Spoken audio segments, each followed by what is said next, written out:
Unaenda kutununulia bia baba. Yaani tunalewa.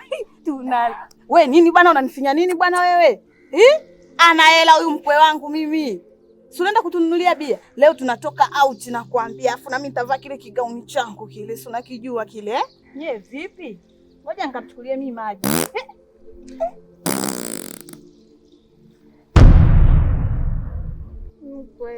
Mkwe kitu gani? Yaani unajamba hapa alafu unasema mkwe. Usinifinye.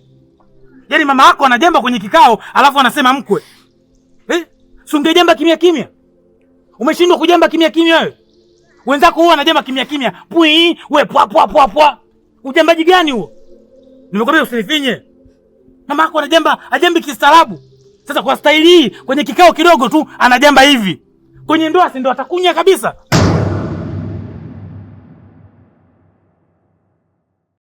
Dada mwenetu amepata mchumba.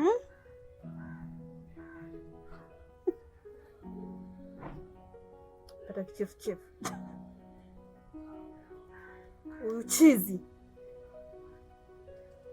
Huyu chizi. Dada, unasubutu kumuita mtoto chizi? Dada, unakosea.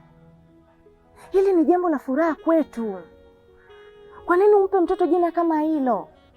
Unamkatisha tamaa mtoto.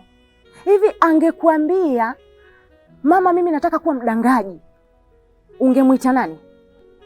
Tena ni bora angeenda kujiuza kuliko kuniambia kwamba amepata mchumba. Usi anaenda kunizalilisha huyu? Si ataenda kunizalilisha huyu? Mama, tena shika adabu yako. Shika. Kuwa na amani. Yataisha. Umesikia mwanangu? Dada, najua hujanielewa sehemu ndogo tu, lakini na imani huku tunakuelekea utanielewa vizuri na utakubaliana na hili ninalokuambia. Kwa sababu huyu kijana ni kijana ambaye ni mstaarabu. Ni mtu anajielewa na heshima zake, na yeye kashamjua kiundani zaidi. Unadhani ni kama yale yaliyojitokeza kipindi cha nyuma? Hayawezi kujirudi yale. Mwenetu amebadilika, na ndio maana katafuta mtu mwenye heshima, mwenye kutupa jina zuri katika familia. Kwa nini unakataa? Kwa nini unamwona mtoto amekosea? Unajua kwa nini nimekataa? Wewe mwenyewe unajua. Chizi hajatulia, na ndio maana mimi nimekataa. Najua ataenda kunizalilisha. Kupata mchumba huyu mwenyewe natamani ndio nikambadilisha hata na gunia la mahindi, nitasonga ugali nitakula. Mama, huyo mchumba mwenyewe yupo? Yupo dada. Kesho naomba kumuona.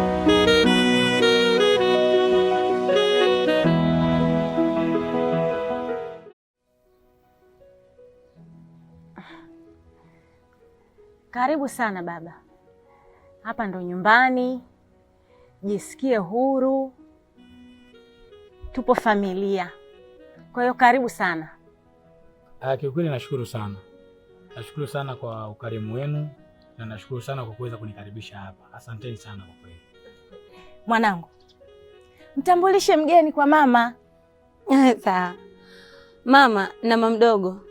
Huyu ni rafiki yangu, Baton. Huyu ni mama yangu mdogo na yule pale ni mama yangu mzazi. Na hapa ndo kwetu. Karibu. Asante sana. Na mdogo na mama, kiukweli nashukuru sana. Lakini pia naomba nikazie hapo aliposema mwenzangu. Huyu mimi ni rafiki yangu kama alivyosema. Na tuna mengi ambayo tuliyajadili mimi na yeye. Kwa hiyo nikaona nifike hapa kwenu niombe ridhaa yenu. Kama mtaridhia basi mimi niweze kumuoa binti yenu awe mke wangu halali. Hilo tu. Baba, kuhusu hilo hakuna shida kabisa. Yaani usiwe na wasiwasi. Mimi nilishakaa na dada yangu, tukaliongea, tukaliafiki, tukakubali. Na dada alikuwa anakusubiri wewe tu akuone. Yaani siku zote tangu tumepewa hizi taarifa alikuwa anasema jamani, aje hata leo, aje hata kesho. Yaani muda wote tulikuwa ni watu wenye furaha tukisubiri ujio wako. Kwa hiyo kupitia hili na imani kabisa umefika baba, tunakukaribisha kwa mikono miwili. Huyo mtu mwenyewe mbona kavaa kibuta?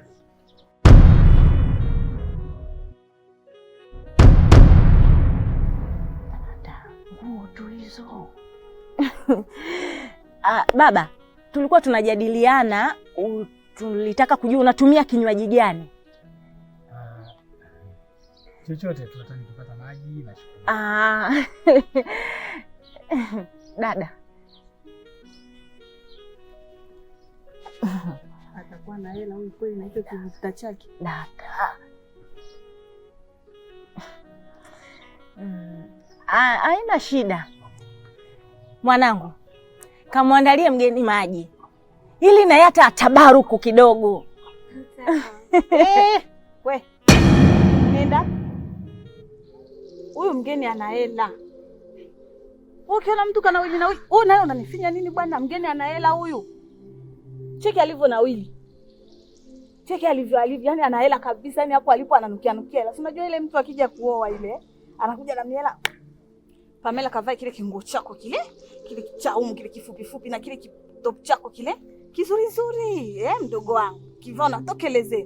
Alafu na wewe kwa sababu wewe chizi wewe, kavaa ile dera lako. Alafu tunatoka. Si unaenda kutununulia bia baba. Yaani tunalewa. Wewe nini bwana, unanifinya nini bwana wewe?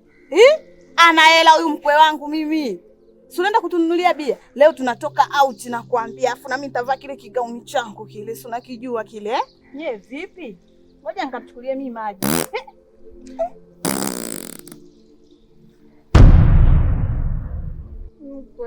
Mkwe kitu gani? Yaani unajamba hapa alafu unasema mkwe. Usinifinye. Yaani mama yako anajamba kwenye kikao alafu anasema mkwe. Si ungejamba kimya? Umeshindwa kujamba kimya wewe? Wenzako huwa anajamba kimya. Pui, we pwa. Ujambaji gani huo? Nimekwambia usinifinye. Mama yako anajamba, ajambi kistaarabu. Sasa kwa staili hii kwenye kikao kidogo tu anajamba hivi. Kwenye ndoa si ndo atakunya kabisa. Sasa kama alitaka kujamba, si angejamba kimya. Wenzake wanajamba tu pui, yeye kafanya wa. Hata aibu hana. Eti kwenye kikao hiki anasema mkwe ana hela. Nikamnunulie bia. Mimi nikunyweshe bia? Kikao cha kwanza cha ndoa nikunyweshe bia? Nimekuja kununulia bia mtu hapa au nimekuja kwenye kuoa, kutambulishwa? Kwa staili nitaoa kweli kwenye hii familia? Baba, nakuomba. Naomba umhurumie mwanangu. Yeye ndo anayeumia. Naomba usiangalie mapungufu ya mamake. Msaidie binti yangu, Tambua anakupenda. Yaani mama mdogo, mimi sina tatizo na wewe. Wewe toka umeanza kuongea unaonekana ni mstaarabu kabisa. Hauna tatizo hata moja.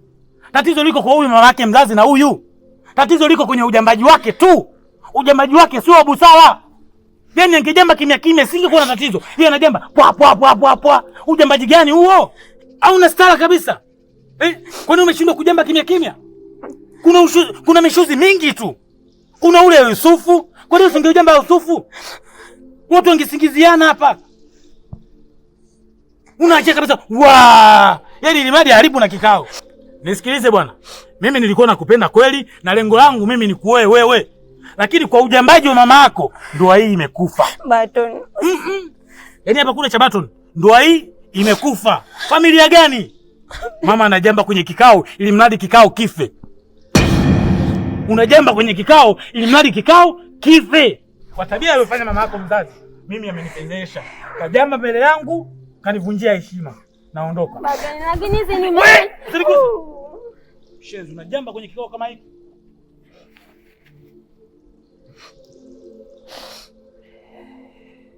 Dada, umeona ulichokifanya? Umeona dada? Angalia, tunayemuumiza ni mtoto, sio sisi. Akiona mnakula pale benchi lake limejaa, watu wamuondoki, anatoa kile cha Yusufu sasa. Kile bye kile babaje ni bye, mnaondoka wenyewe. Na ndio maana yule biashara yake ila mbele. Kwa mimi namjua yule mama. Na siku zote shehe wangu Waswahili wanakuambia cha kurithi huwa vinazidi kaka. Sasa yule mtoto urithi yote kapata kwa mama yake. Na yule umemwona sio mama yake mdogo, nasema mkuu wako mdogo, unamwona mstaarabu. Yule na yule mama wamekutana kwa baba. Na yule malezi yake alikuwa kwa baba yake. Baba yake kidogo ana nidhamu na hekima na busara. Lakini yule unavyomuona yule hana nidhamu, busara wala hekima yule mkweo. Kwa pale shehe wangu unaenda kuoa gari la mkaa. Gari la mkaa unalijua maana yake? Mwenye gari lake mkaa, dereva mkaa, umebeba mkaa, waliopakia mkaa, walioshusha mkaa, muuzaji naye mkaa. Umeelewa? Mkaa wenyewe nao mkaa vile vile. Ukiupandisha, ukishusha, ukiuza, unachafuka. Wewe unaenda kuchafuka kihekima, kibusara, kitabia na kila kitu. Utavunjiwa heshima mtaani wewe. Achana naye.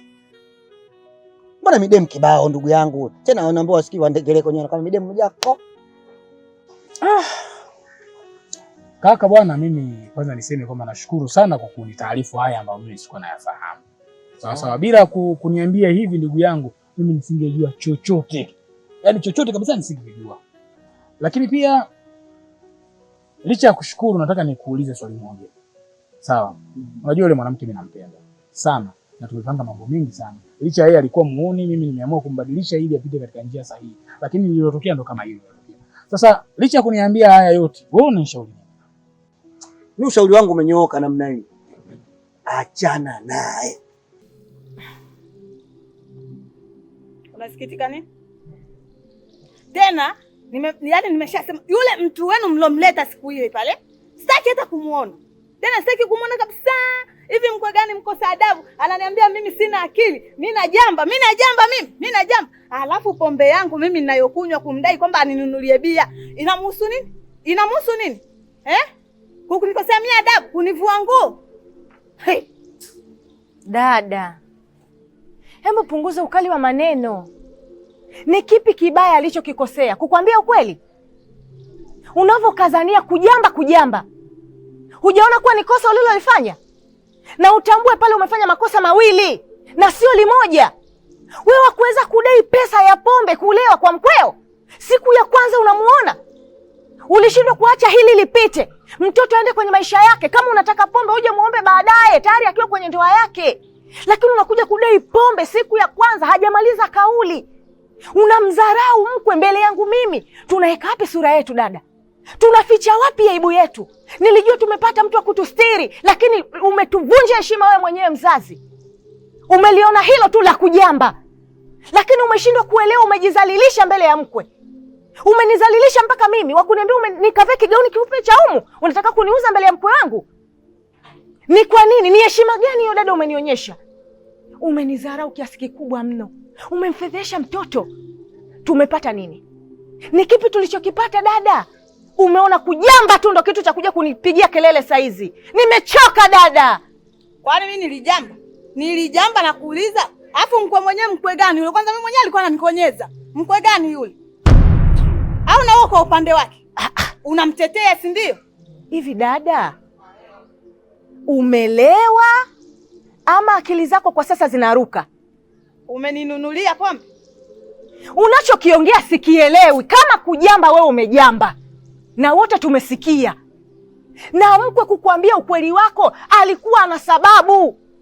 Kilichomkasirisha yule ni kitendo cha wewe kudai pesa ya pombe. Bora ungedai mahari. Wewe vipi? Kwani kujamba mimi ndo wa kwanza kujamba? Mimi ndo wa kwanza kujamba? Mbona ulivyokuaga mdogo ulikuwa au nataka niongee hapa? Kisha wako nenda zangu kwa Majuma nikanywe pombe.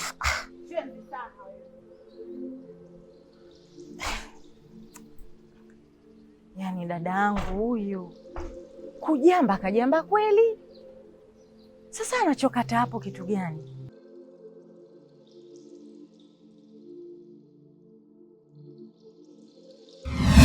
Bado. Kuna hivyo mpenzi wangu. Unajua Aisha, mimi mara kadhaa nimekuwa nikikuelekeza wewe. Na nilikwambia mimi tabia zako za kwenda kwenye vigodoro mimi sizipendi. Wewe mwanamke wa aina gani ambaye usikii? Mtu kila anapokataza jambo wewe unalingangania. Kila anapokataza jambo wewe unalingangania. Kwa nini unafanya hivyo? Lakini mbona unakuwa kunisema kila mara tu? Unaona sasa? Yaani mimi nakuelekeza unaniambia na kusema. Kwa hiyo tafsiri yake hutaki kuelekezwa. Kwa unataka nani akuelekeze sasa? Wakati mimi ndo mwanaume wako. Wewe kumbe unataka mimi nikwambie tu maneno ya kukufurahisha basi. Yaani kile ambacho unakipenda wewe nikwambie iko. Ila ninachokitaka mimi wewe ukitaki. Aisha, nisikilize nikwambie kitu kimoja usichokijua. Wanaume wengi katika hili taifa la Tanzania huwa wanampenda mwanamke msikivu. Na sheria ya ndoa katika hili taifa la Tanzania liko upande wa mwanaume. Yaani mwanaume ndo anamuoa mwanamke, sio mwanamke utanioa mimi. Kama mimi ndo mwenye dhamana ya kuoa, maana yake namtaka mtu ambaye atafuata kile ambacho kinakisema. Hebu angalia.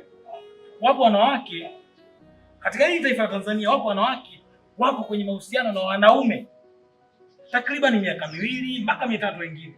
Lakini baadaye ya wanawake mwisho wa siku unakuta waolewi. Wanaenda kuolewa wanawake wengine.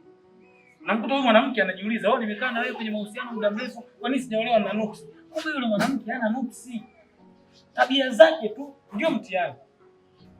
Hebu angalia, unataka nikuoe. Lakini hapa katika mahusiano ya kawaida tu nakwambia jambo hutaki kuelewa. Hivi kweli mimi nitapata hata hiyo nguvu ya kushawishika kukuoa wewe? Kondo haunioi tena. Umeona sasa? Nipo katika kukuelekeza tayari unanituhumu kwamba sikuoi tena. Mbona unataka kuzungumza mambo ambayo hata sisi hatujazungumza? Aisha, ina neno moja tu ambalo nataka nikwambie. Nataka ubadilike. Sitaki nikuone kwenye vigodoro, sitaki nikuone ukiwa na makundi ya ovyo. Nataka kuanzia leo nikuone ukiwa mwanamke mtulivu. Tofauti na hapo, hiyo ndo hapo. Hilo la kwanza. Lakini la pili, kama nitakufumania kwenye jambo lolote la kishenzi, ndoa pia. Mpaka mimi nafikia hatua ya kukupenda wewe, maana yake nilikuchunguza na nilikuona kwamba yeye ni mwanamke muhuni. Nikakupenda hivyo. Sio kama mimi ni mjinga. Mimi nilitaka mwanamke ambaye kashafanya mambo yake kamaliza. Nikimchukua nikimwambia acha hiki na anaacha. Sio mwanamke ambaye ndio atakwenda kuanza. Yaani yale mambo yatakuwa mageni. Wewe hapo ulipo inawezekana ushakuwa na wanaume hata 100, 200 au 50. Kwa hiyo nimekutaka wewe kwa sababu umeshamaliza. Nimependa kibovu nikirekebisha kile kizima ili maisha yaendelee. Nimekupenda hivyo ulivyo. Utazama unaifahamu. Kwa hiyo usinikwaze haya mambo yakaja kwa tofauti. Basi kwa sababu nakupenda mimi niko tayari kuacha kila kitu. Acha bwana. Acha, lakini acha kwa 100. Usiache kama ikawa sehemu ya shuruti. Yaani kama vile nakushurutisha. Acha mwenyewe. Usinitishe mimi.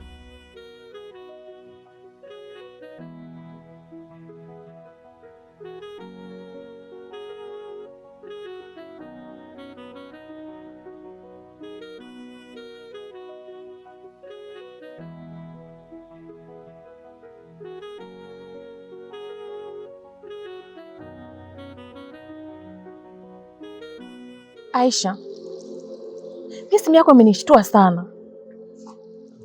Nini kimetokea? Shoga yangu wewe acha. Yaani unavyoniona hapa niko na huzuni, nimevurugwa hata sijui nikwambie nini. Imekuwaje? Nimeachana na Barton. Oho. Kimeumana. Imekuwaje? Wewe acha tu shoga yangu. Mimi nikunyweshe bia? Mimi nikunyweshe bia? Kikao cha kwanza cha ndoa nikunyweshe bia? Nimekuja kununulia bia mtu hapa au nimekuja kwenye kuoa, kutambulishwa? Kwa staili nitaoa kweli kwenye hii familia? Baba, nakuomba. Naomba umhurumie mwanangu. Yeye ndo anayeumia. Naomba usiangalie mapungufu ya mamake. Msaidie binti yangu, Tabu anakupenda. Yaani mama mdogo, mimi sina tatizo na wewe. Wewe toka umeanza kuongea unaonekana ni mstaarabu kabisa. Hauna tatizo hata moja. Tatizo liko kwa huyu mama yake mzazi na huyu. Tatizo liko kwenye ujambaji wake tu. Ujambaji wake sio busara. Yaani angejamba kimya kimya singekuwa na tatizo. Yeye anajamba pwa. Ujambaji gani huo? Hauna stara kabisa. Kwani umeshindwa kujamba kimya kimya? Kuna mishuzi mingi tu. Kuna ule Yusufu. Kwa nini usingeujamba Yusufu? Watu wangesingiziana hapa. Unaacha kabisa. Yaani ni madi haribu na kikao. Nisikilize bwana. Mimi nilikuwa nakupenda kweli na lengo langu mimi ni kuoe wewe. Lakini kwa ujambaji wa mama yako ndoa hii imekufa. Barton. Yaani hapa kule cha Barton ndoa hii imekufa. Familia gani? Mama anajamba kwenye kikao ili mradi kikao kife. Unajamba kwenye kikao ili mradi kikao kife. Kwa tabia aliyofanya mama yako mzazi, mimi amenipendesha. Kajamba mbele yangu, kanivunjia heshima. Naondoka. Lakini hizi ni Mshenzi, unajamba kwenye kikao kama hivi.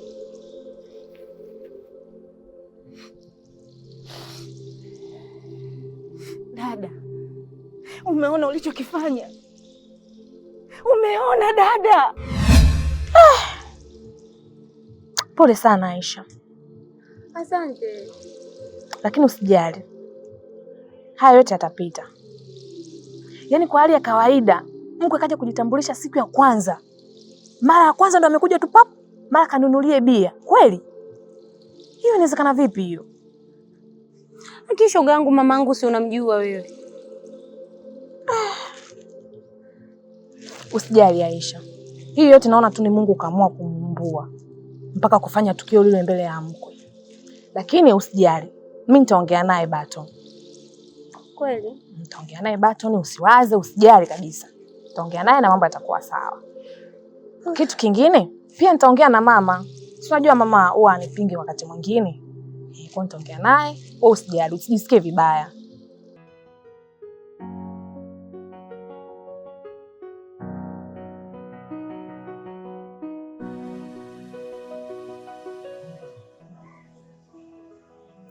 Kwa hiyo hicho ndo kilichokuleta? Ndiyo mama, ni kitu cha muhimu. Yule mimi ni rafiki yangu sana. Ndiyo mama, hiyo ni rafiki yangu sana. Mshenzi mkubwa wewe. Mama, lakini mbona unakuwa hivyo mama? Hivi nikuulize kitu. Kwa hii dunia nzima mimi ndo mjambaji Mimi ndo ninajamba. Hivi unaona ni neno la kuja kuniambia hilo? Alafu anaongea kabisa. Oh, kajamba. Hivi nyie au na wewe uko njama nao? Mama, kwa wewe umeona ni busara kweli kitendo ulichokifanya mama yangu? Mbele ya mkwe wako siku ya kwanza mama. Yule ni rafiki yangu mama. Kaja kujitambulisha mchumba, amepata mchumba, aolewe. Mchumba? Hivi kuna mtu wa kuolewa pale? Yule chizi ndo wa kuolewa? Afu sikiliza nikwambie, usije kanitibua. Umesikia? Usije ukapandisha mashetani yangu, naomba uondoke. Toka! Mambo unafika mbali. Na kuanzia leo hii unavyoongea na mimi hapa sitaki urafiki na mwanangu. Tena sitaki. Angel, na kuheshimu. Na usitake nikaje nikakuvunjia heshima. Sawa? Toka. Lakini mama, mimi nimekuja tu kukwambia. Au nataka nipandishe na basi. Mama, unafika mbali. Mshenzi mkubwa wewe. Nyoko. Mimi ndo najamba peke yangu. Wazungu wenyewe wanajamba kefu mimi. Washenzi nyie. Kwanza una ushahidi gani kwamba mimi nilijamba?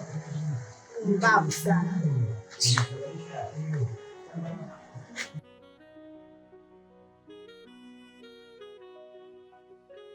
Oni. Wenyewe.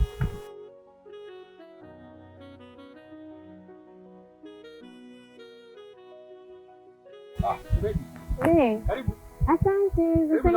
Asante panatosha hapa. Nikivu. Huyu bwana katoka na mmepishana sio muda. Akichelewa kurudi? Nafikiri kwenye dakika 30 maana yake nusu saa hiyo au lisali moja. Tutakuwa sharudi. Basi sawa, hamna shida, nitakuja wakati mwingine. Sasa kwa nini simsubiri shemeji? Hamna shem. Nitakuja wakati mwingine. Sawa, au kama kuna maagizo yoyote unaweza kaniachia, akija basi namfikishia. Hakuna ubaya, Unajua mimi na yeye mwili mmoja. Hamna shida, nitakuja kuongea naye mwenyewe tu. Ya kawaida. Wema. Hamna. Asante.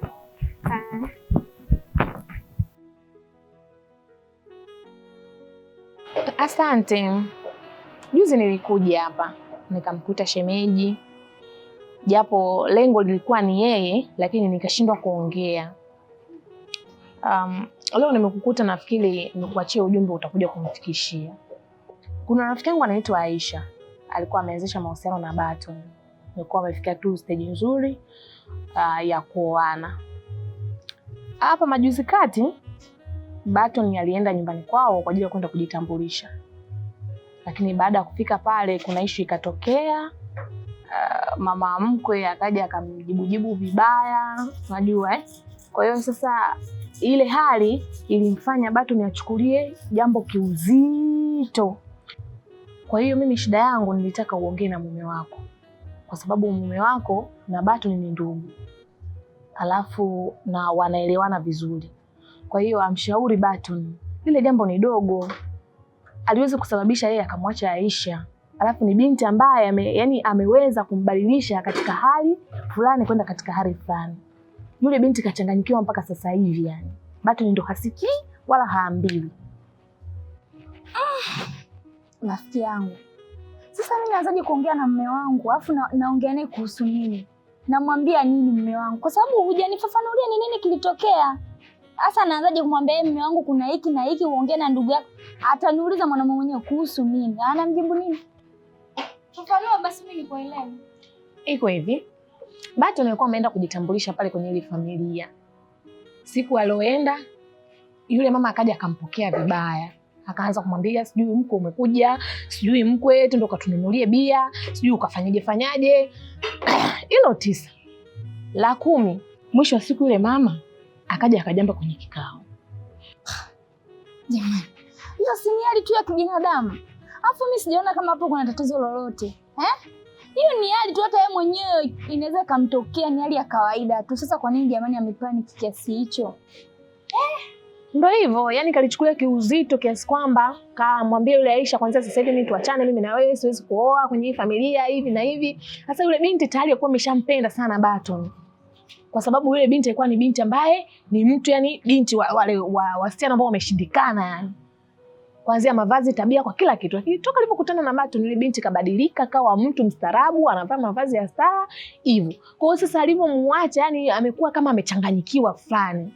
Hata ikiwa kama rafiki yangu nikasema sasa ngoja mimi nitafute namna ya kumsaidia na kukusaidia huku kupitia wewe uongee na ndugu yake aongee naye ili tuweze kumsaidia yule binti. Ndugu yangu ondoa shaka kuhusu hilo. Mimi nitaongea na mume wangu, nitamwambia kila kitu kitakuwa sawa. Yaani kila kitu kitakuwa sawa, Baton atabadilika na watarudiana na rafiki yako na maisha yataendelea na ndoa itafungwa. Asante Mwaya. Basi karibu mwenyewe nikupundana na anda chakula hapo ule ndio uondoke. Asante mpenzi, nitakula wakati mwingine.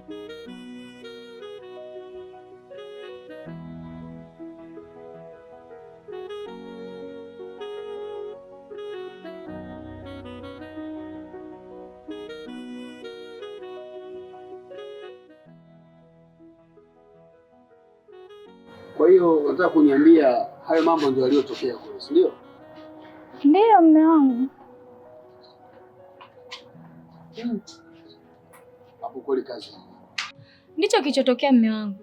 Maana mimi hata Angel alivyonifuata hapa akaniambia niongee na wewe, wewe unaweza kuongea na ndugu yako. Ukamshauri akarudiana na yule binti. Maana yule binti anampenda sana Baton. Yaani pale ndio aambiwi asikii amekufa, yani ameoza kwa Baton.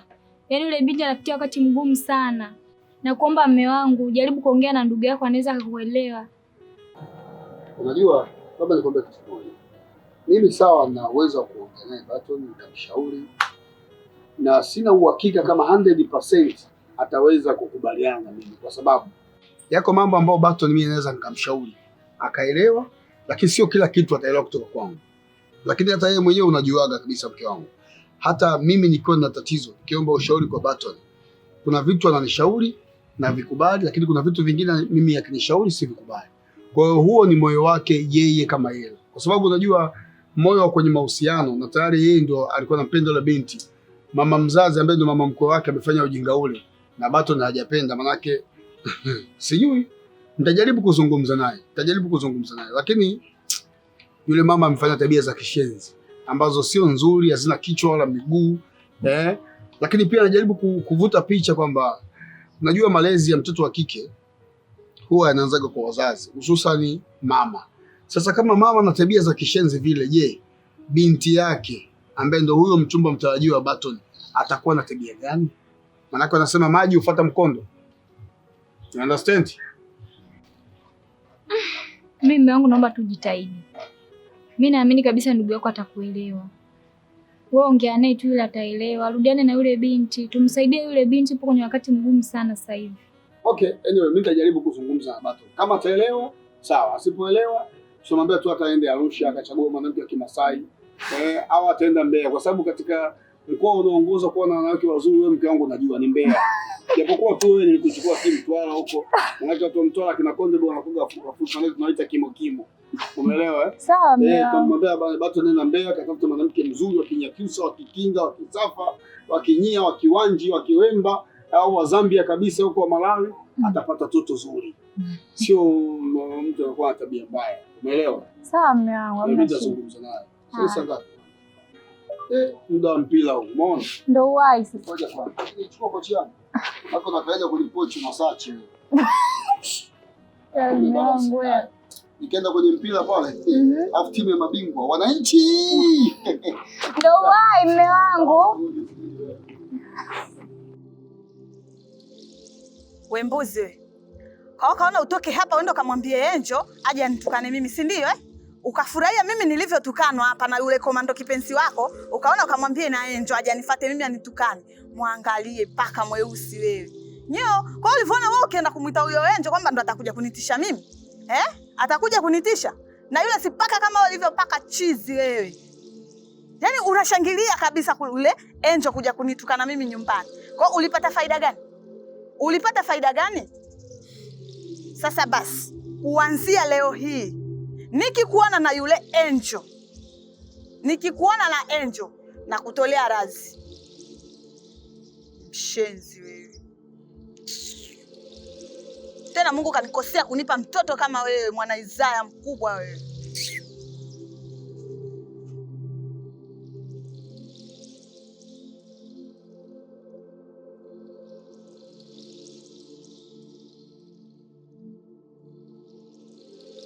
Angel rafiki yangu. Unajua nimejaribu kuzungumza na mume wangu lakini naona imeshindikana. Issue imekuwa ngumu kabisa. Mume wangu ameingia na ndugu yake amekata kurudiana na yule mwanamke. Unashindwa hata kumbembeleza ndugu yangu. Wewe Angel, mimi nambembeleza nini mume wangu? Maskini yule mtoto anapata shida sana isi. Unafanya nini? Unafanya nini? Unaacha shughuli zako? Unashindwa kufanya shughuli zako nyumbani. Unakaa unapiga umbea tu. Chinga wewe. Mambo gani unafanya mke wangu? Unaongea maneno yasio kuhusu. Unafuatilia mambo yasio kuhusu, chinga wewe. Basi mume wangu salimia basi unapokuta watu. Salimia dawa ya kuchua hiyo, chinga wewe, nitakupiga makofi mimi. Wewe je uchinga hapa? Muda wa kunipikia. Mimi nataka ukanipikia unakaa kijinga. Mnazungumzia ushozi tu. Mnazungumzia mambo ambayo hayawahusu. Mnafuatilia familia za watu. Chinga wewe. Acha ujinga wewe. Basi punguza ukali wa maneno mume wangu hapa barabarani. Mtu mzima yule anashindwa kumaintain ushuzi. Unashindwa wewe. Kuna ushuzi unaitwa Abdalla. Kuna ushuzi unaitwa Yusufu. Kuna ushuzi mwingine wa kimya. Una mute unabonyeza leli. Anashindwa yeye ushuzi hata kimya. Basi ungeenda pembeni mtu mzima. Unajistiri unaachia kidogo alafu unaguna. Mtu mzima wewe. Ushuzi hausikiki. Acheni ujinga. Kabla tuzungumzia ujinga. Sasa bahati mbaya mume wangu kitu kimetokea tu. Nitapiga makofi mimi. Usiletee ujinga wewe. Hivi wewe ingekuwa ndo mimi tumekaa kwenye kikao nataka kuoe wewe alafu mama yako anakuja kujamba kwenye kikao, ungejisikiaje wewe? Ungejisikiaje nguruwe poli wewe? Lakini hiyo sio sababu ya Bato kumwacha yule binti. Kwani kijambo si kawaida tu mtu kajamba kimemponyoka bahati mbaya. Kawaida? Wewe unaona kawaida? Kinashusha hadhi ya familia. Unaona kawaida tu, jinga wewe. Unajamba tu ovyo. Unajamba, utafikiri mabomu ya Mbagala. Unajamba kama mabomu ya Gongo la Mboto. Nini?